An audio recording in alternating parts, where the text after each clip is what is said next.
Blog number 6, Patching Holes.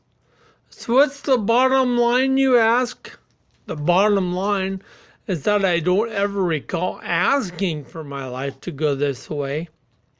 What's it like? Well, it's a lot like answering your front door to find the Publishers Clearinghouse prize team. Through streamers, confetti, and general fanfare, they declare in a very enthusiastic shout that it is your lucky day. Your ship has finally come in. You, of course, are a little excited, but at the same time a little nervous as well, and wondering if it is really truly happening. You are then informed that, although the ship has indeed arrived, it is a patched up rubber raft. There are 2 paddles, but one is cracked and the other is really no more than a straight pole.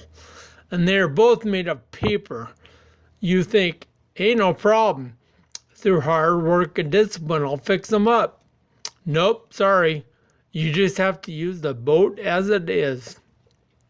Over time, the paddles will disintegrate and the raft will constantly be in need of new patches, while it daily sinks lower and lower into the water.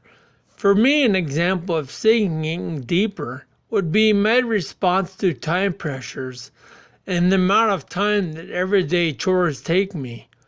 Now, I must say that at this point, I do not let my taxi become an excuse to stop doing things. I just keep patching up the raft. I have gotten to the place where pushing myself to move faster only results in massive devastation. The kind where little children are being pulled off the street.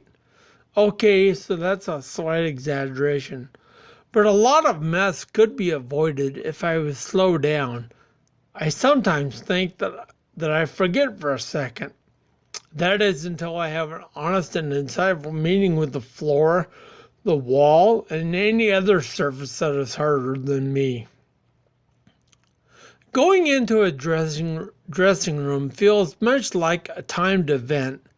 And it's like I found a massive bomb in there and I only have seconds to defuse it.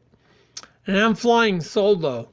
There's no calm in my ear, with a voice saying, "Do you see the blue wire? Do not cut it. You're looking for a red wire. A red wire, man!" Seriously, the dressing room is a place where I truly think that having brought some provisions, like food and water, would have been a good idea. What am I going to do about a cooking fire? How will I keep the wolves away at night?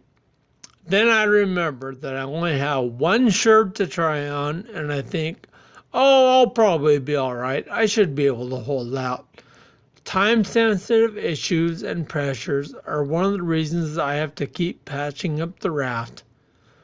Tying my shoes is another area that has needed some patching over the years. For most, there was a common teaching method applied when we were being taught as kids. There was always a loop that was made out of the first shoestring, which became a tree. The second shoestring was then grasped firmly, made into a loop, and became a bunny. The bunny would run around the tree and dive into the burrow at the base of the tree. Unfortunately, that bunny was struck by a car several years ago, has been ran over repeatedly since then, and doesn't run around the tree and dive in so much as he crawls around and just kind of gracefully crumbles into the hole. Another hole that I would love to be able to patch is my inability to work with intricate machinery and small parts.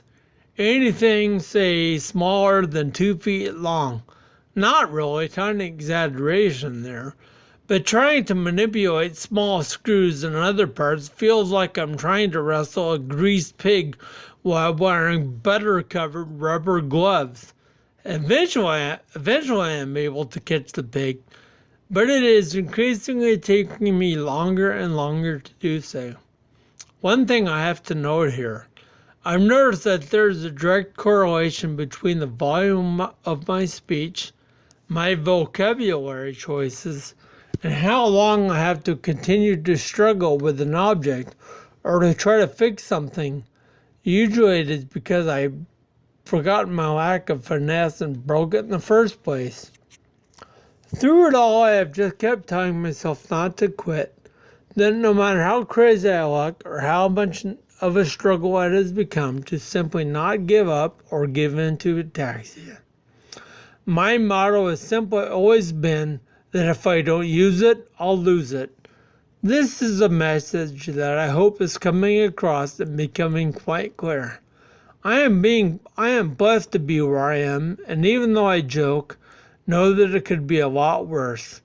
I am thankful every day, not for those things I can't do anymore, but for those things I can.